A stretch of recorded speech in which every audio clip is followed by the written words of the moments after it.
Hey, bud. I have two for you. First, just your initial reaction to Giannis's diagnosis. Yeah, I think considering the range, for him and for his health, and pretty positive, and we'll take it day by day and see how he's doing. And then we understand that he's listed as doubtful for tomorrow.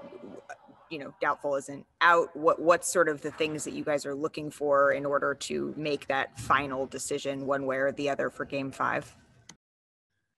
Yeah, I mean, I think it's mostly probably we should have our medical director come and speak to you. You guys got the coach to talk to you. So, I think it's a lot of this is happening in real time, and I think it'd just be best to leave it at he's questionable, and Giannis is going to do everything he can to be available, and we're going to put his health and safety first, and together make good decisions.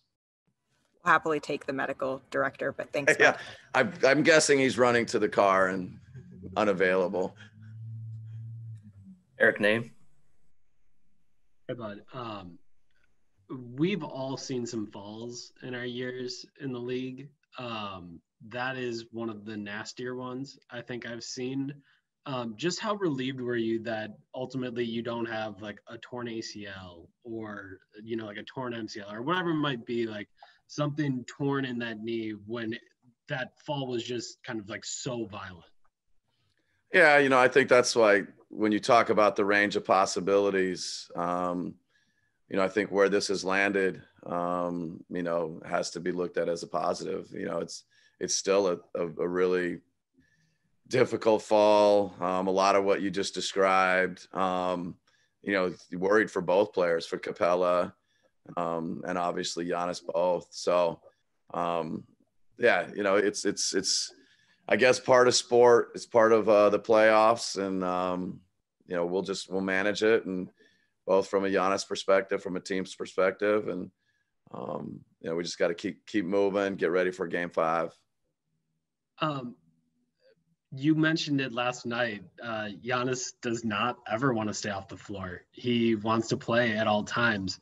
You guys went through this last year, obviously, in having him sit out of Game 5 against the Heat. But how do you try to, I guess in this way, you're going to have to protect him from himself in some ways, at least possibly going down this decision-making tree? Yeah, I mean, I think the good thing for Giannis, he's such a smart guy. He's incredibly committed to his teammates, incredibly committed to being there, and wanting to play. But I think between he and the medical group, he and John Horst, he and myself, there's such a trust. There's a high level of trust, a high level of respect, and there's good, healthy conversations, and that's how you make good decisions. And we expect this to be the same. Not easy, but the same. Right. For you guys, just what is it that you focus on in a game without him? Like, say you don't have him tomorrow, he's doubtful, you don't have him. What are the kind of things that you circle and say, like, hey, this is what we have to do well if we're going to win without Giannis on the floor? Hopefully there's a way that we play both with Giannis and without Giannis. We talk about ball movement and people movement and playing free and, playing organically. And those things probably become even more important. And, guys are, we got a lot of talent. And so I think just let the guys play, put them in a comfort level, put them in a comfortable spot, and let them go play basketball, not overcomplicate it. We've played games without Giannis, without Chris, without Drew, without, whoever it may be. And so you just, hopefully you have a structure and a system, where you can function at a high level on both ends of the court, no matter who's playing. Chris's usage is pretty high, pretty much across the board, whether Giannis is in or out. But it feels like Drew is the one that sees that jump. Like when Giannis is out, that it's going to be some more of Drew with the ball in his hands. Just what do you want to see from him with that added responsibility? Yeah, he's just got to make good decisions, play good basketball. He may have to score, but, I think when he penetrates and gets to the paint, good things happen for the team, good things happen for him. He's And game one, I think he had 33 and, a bunch of assists, and he's very, very capable. So I think that's the thing that gives you a lot of confidence is, a lot of really good players, a lot of guys that, have confidence and a skill set, that can just be themselves. Steve McGargy.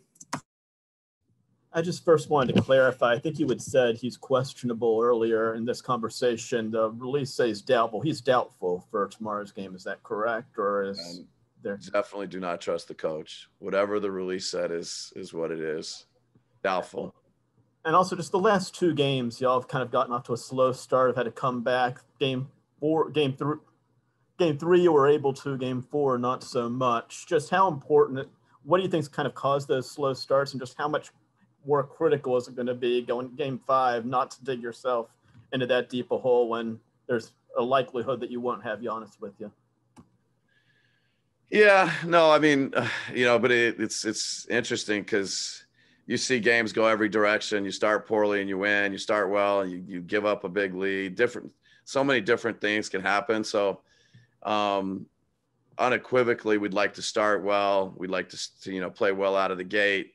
You really need to play well for 48 minutes in a playoff game, but I don't think you can overreact to either. I think the crowd being at home and having the energy and the excitement and, the way our crowd gets into it, the way they support us, I think the way they're going to be behind us, is going to be helpful. We're excited to be coming home for a game five and getting the crowd into it, getting the crowd rocking, and go play, have some fun, play some basketball. Jim Ozarski. You mentioned you've played games without Giannis. I think at the time, depending on the matchup, it was Bobby or Pat kind of.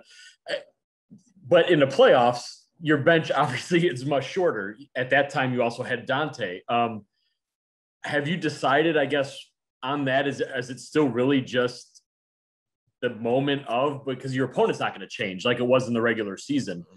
Like, or will it go up to game time, or do you kind of have an idea that it might just be Bobby because he's a big and Giannis has been a big, that type of thing? Yeah, no, I mean, we're beating it up, talking about it as a coaching staff and, there's different directions you can go and then how it impacts you throughout, managing the 48 minutes. So, at some point you got to pull the trigger and make a decision. And, we'll probably do that. And then we'll probably tell you, we don't know who we're playing and starting and all that. And then, a tip off or whenever you guys will get it. And it's kind of the normal routine. Right. Is there some, we asked kind of the players about this. Is there some benefit to have gone through 9 games without him earlier? That I know PJ's, I guess, the new person. So for Pat and Bobby and Bryn, they've sort of lived this to a degree. I don't know. Can you draw on that at all? Or is it just completely different because it's the stage and the rotations have changed? No, I think you can draw on it. Definitely. I actually haven't, looked specifically, to see, how many games it was this year. And I think during the course of, the last 3 years, it's the normal, kind of the NBA, you play games without certain players. And I think those are important games, and it's important to learn and draw on them. And, yeah, certainly I think tomorrow, subconsciously or consciously, I think all of us will know we've played without Giannis. And even I think there's been good stretches when Giannis is, not on the court, he's actually playing the game, but, we can maintain and sustain or build leads and things like that. So, all that I think you draw on. Zora Stevenson. Hey, coach, previously, whether it's Giannis or another person is out, you talk about like not overcompensating and people just playing their games, not trying to make up for whoever is out. How do you communicate that in this situation, or is there just a general understanding of these are our principles? Yeah, no, I mean, I think, I think probably, just rely on our habits, rely on kind of the way we've played and just, not be, hopefully overcomplicated and put people in a position to play and be themselves and put a lot of confidence and belief in them. And, so you do that during the regular season, you do it today or tomorrow. And You know, it's something that I think gives the players their best chance to play well, and that's what we need to do. I know you don't like to speak for other people or speak for the players or anything like that, but what's your general consensus of the rest of the team right now, and how they're doing? And, you know, there's two things, like you're worried about your teammate, but you also have to worry about the game. Where's everybody with that? Yeah, you know, I think there's a level of understanding of that, and of preparation, the mental preparation, emotional and things like that. And so, you know, it's a veteran group. It's really a very highly intelligent group, and a competitive group that I think embraces every opportunity they get. And all those things will serve them well. Stephen Watson. Hey, Coach. Building off of that, I know that you probably can't speak for Giannis and kind of the emotions that he's felt over the last 24 hours, but what have you observed about maybe how he was feeling last night to receiving the news today? And have you had an opportunity to speak with him? Is he relieved to know that he might have an opportunity to play in the postseason again?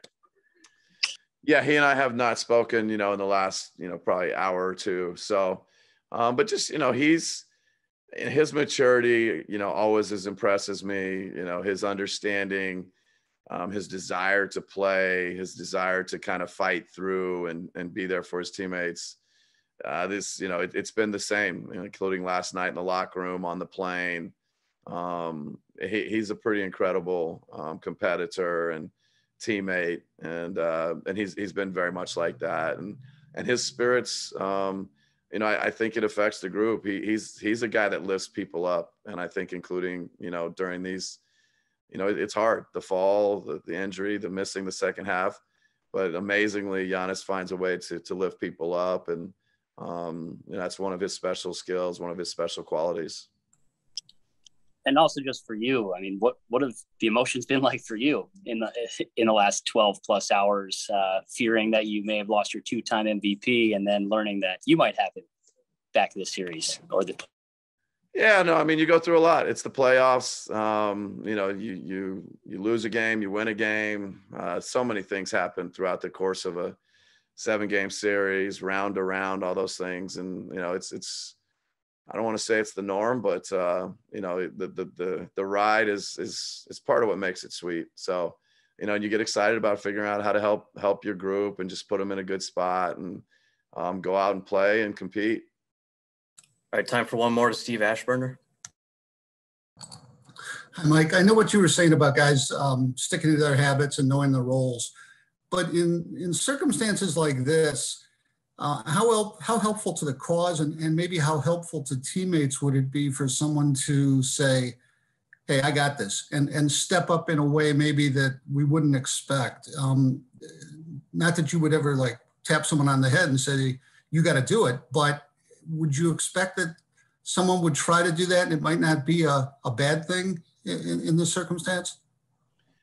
You know, I respect the question, understand the question. And you know, sometimes I would just put this in the context of leadership. There's so many different ways to lead. And I think there's a perception that you do it this one way. And in this case, you know, for somebody to step up and say, I got this and do it, it may sound good and it may happen. But I think your actions are most important, you know, how you handle yourself, you know, tomorrow morning and preparing and getting ready for the game. And we just need our guys to prepare, get ready to play and go play. If somebody feels the need to lead and to speak, they will. But you know, there's lots of different ways guys can step up and be prepared and be ready. And, you know, fully expect all of them will.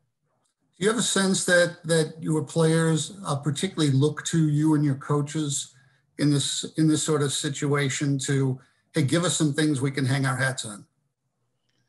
Yeah, I mean, they're always, you know, I think looking just for some guidance, looking for, you know, just opportunities to put them in their best positions and confidence and things like that. So, you know, certainly the staff, myself, you know, got to do those things, give them a little bit, you know, to hang their hats on, to give them a plan and then, you know, kind of keep them free and let them play.